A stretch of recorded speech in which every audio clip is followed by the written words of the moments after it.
retour à Aujourd'hui en direct. C'est pour la chronique Bois-Vin en compagnie d'Éric. Ben oui. On cuisine. On change de rôle une fois par mois. Ouais. Je vous amène en cuisine. C'est toujours agréable et moi, bien, j'apprends. Et là, je vais apprendre à cuisiner. Ça, c'est pas si mal. La salade, là, je me sens dans mon élément. Dans ton élément? Ouais. OK. En fait, on va lui donner une petite twist un peu particulière, mais de façon générale, en fait, c'est effectivement une salade assez simple ce matin.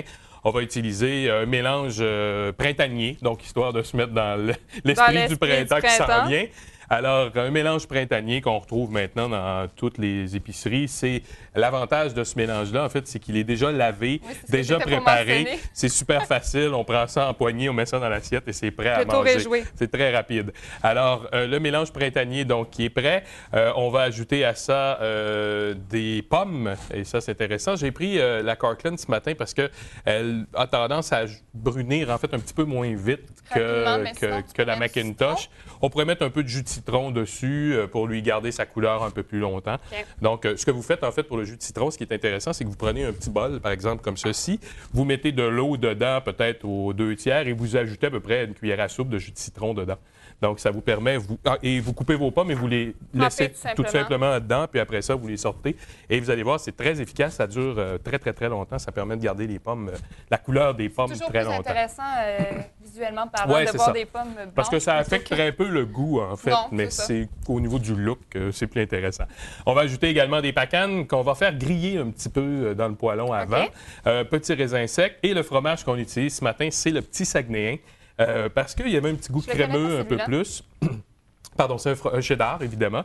Un cheddar qui a refroidi et qui a été conservé pendant un certain temps, qui fait qu'il a pris, en fait, une texture un peu plus crémeuse avec le temps, mais il a conservé un goût de cheddar. C'est un cheddar doux quand même. Là.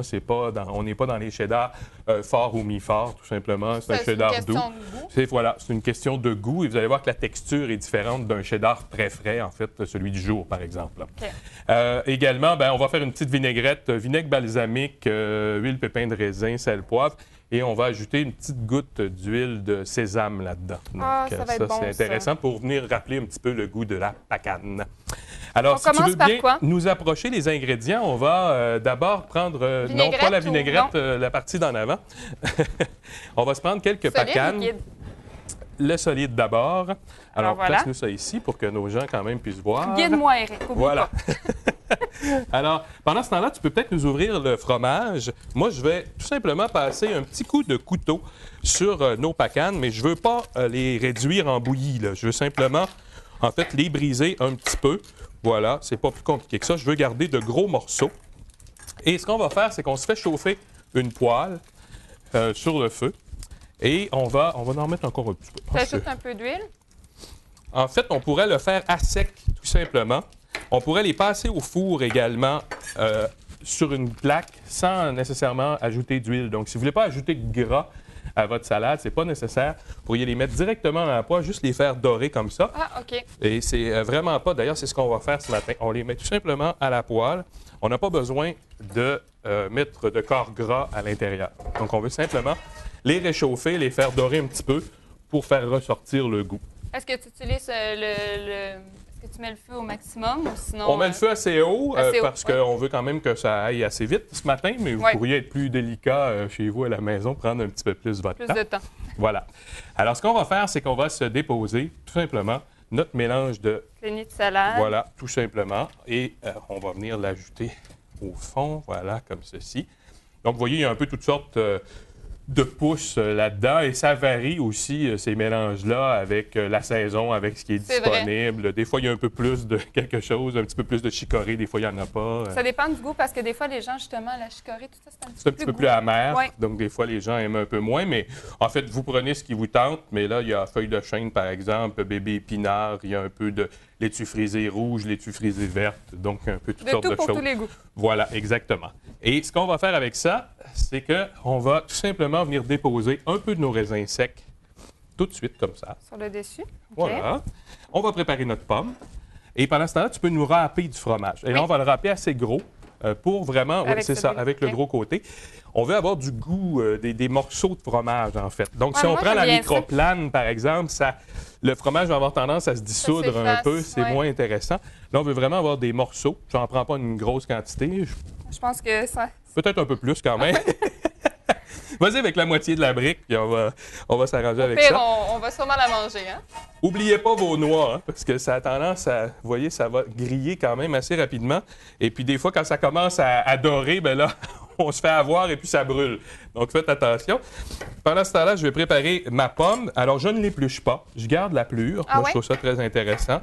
On va se faire en fait de petites tranches comme ceci.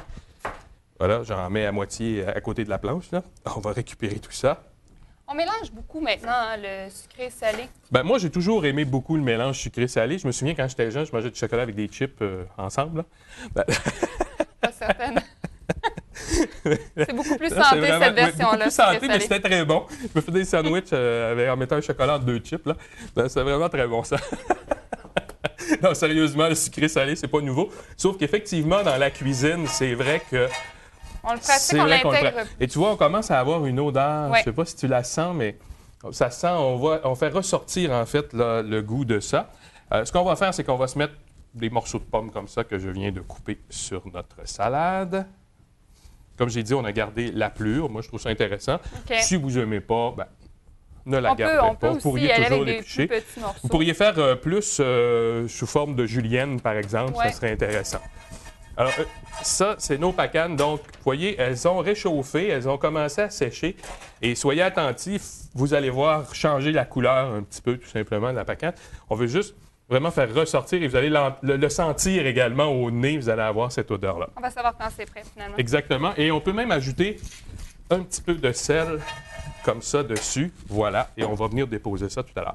Pour le moment, on va préparer notre vinaigrette. Voilà. Alors, je te sors des ingrédients. Parfait. Alors, notre huile, moi, j'utilise de l'huile de pépins de raisin. Mais si vous aimez mieux l'huile d'olive, mais une huile d'olive assez douce, prenez pas une huile d'olive là trop agressive. On veut pas que ça goûte l'huile d'olive nécessairement. C'est vraiment le goût du vinaigre balsamique qu'on veut faire ressortir, mélanger avec nos fruits là. On veut pas avoir une huile qui prend toute la place. Donc c'est pour ça que pépins de raisin, c'est une huile plus neutre, plus douce. Je vais fermer mon rond. Parce que là, je pense qu'on en a assez. Ça va être trop brûlé. Ouais, avant que ça, on voit que ça commence à foncer là, avant que ça brûle. Alors, ça, tu y vas à l'œil. Ben, en fait, c'est toujours 2 tiers, 1 tiers en principe. Okay. Donc, on met à peu près 2 tiers d'huile pour 1 tiers de vinaigre balsamique. Voilà. Le vinaigre balsamique, on le sait, c'est un goût habituellement assez sucré. Donc, c'est un vinaigre qui est goûteux, qui est sucré. Les gens qui me connaissent savent que j'utilise beaucoup le vinaigre de cidre également, habituellement dans mes vinaigrettes.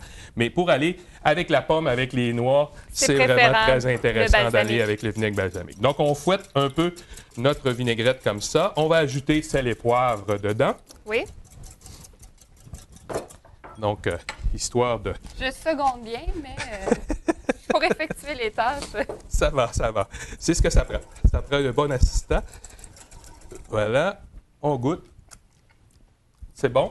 Ce qu'on va faire, c'est qu'on va venir assommer un petit peu notre vinaigre en ajoutant de l'huile de sésame grillée.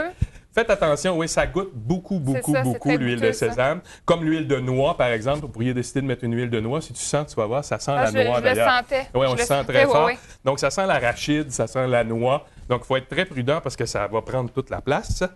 Donc, on vient ajouter là, vraiment quelques gouttes, peut-être une demi-cuillère à thé dans la quantité que j'ai mis là. Et ça va être suffisant là, pour notre salade de ce matin. On va tasser ça ici. On sent. Voilà. Nos noix sont prêtes. On les ajoute. On les ajoute tout simplement comme ça dessus. Faites attention, c'est un peu chaud. Tiens, on va tous les mettre. Tiens. Je vais laisser le fromage ici. Ensuite, on y va avec le fromage. En fait, on va mettre la vinaigrette avant et on va rajouter le fromage par-dessus. Parce que si on ajoute... Là, je ne me suis pas amené de cuillère, donc on va y aller délicatement quand même. Donc, comme ça, on va mettre un peu de notre vinaigrette. Voilà. On va essayer de ne pas trop faire de dégâts. C'est pas si mal, c'est pas si mal. On va quand même l'essuyer ici. Voilà. Alors, puis on ajoute le fromage. Et là, on vient ajouter notre fromage par-dessus, comme ceci. Le tour est joué. Et voilà, c'est très facile, vous avez vu.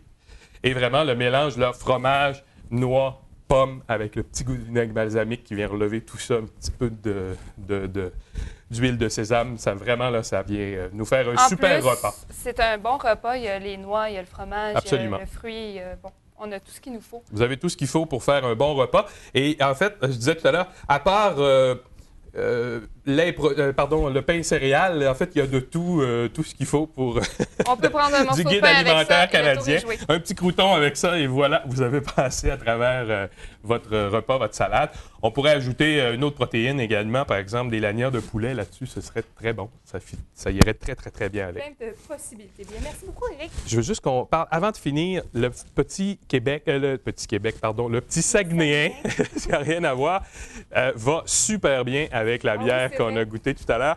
Je l'ai encore ici. Mais tu savez, cette réserve spéciale, très amère, très sèche, avec un taux d'alcool très élevé, on parle de 9, presque 10 C'est ça. Ça va très, très bien avec ce fromage-là qui a un petit goût un petit peu sucré en arrière-goût. Vous allez voir, à la fin d'un repas avec les fromages, on pense souvent vin ou porto avec les fromages. Mais pourquoi pas arriver avec une bonne bière spéciale comme celle-là? Vous allez vraiment adorer ça. Avec le petit Saguenéen, c'est vraiment très bon. Alors, au printemps, la bière, la salade, voilà. Le soleil au rendez-vous. Merci. C'est parfait. Merci. Bonne fin de journée. Merci à toi.